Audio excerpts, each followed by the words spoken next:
即係其實佢自己意識到呢一點，即係代表佢開始會去意識覺知到自己有某種嘅想法同埋行為嘅觀念。可能就係當佢呢一刻意識到嘅時候，但係佢做其他嘢嘅時候，佢就會忘記，斷斷續續，然後會不斷重複呢個過程，然後直到佢叫做睇到自己越嚟越多嘅時候，即係呢個係需要過程，所以叫做佢自己能夠去意識到嘅時候，我以前1個月先發現一次，而家我能夠去2個星期我就發現到，然後縮短到我1日之內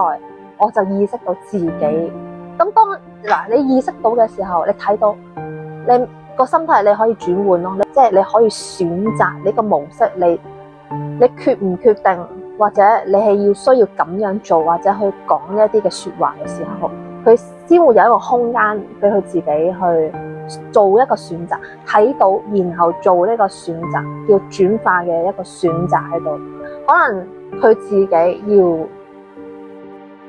堅決同自己講，就係叫做嚟緊我決定我要能夠清楚睇到自己所有嘅起心動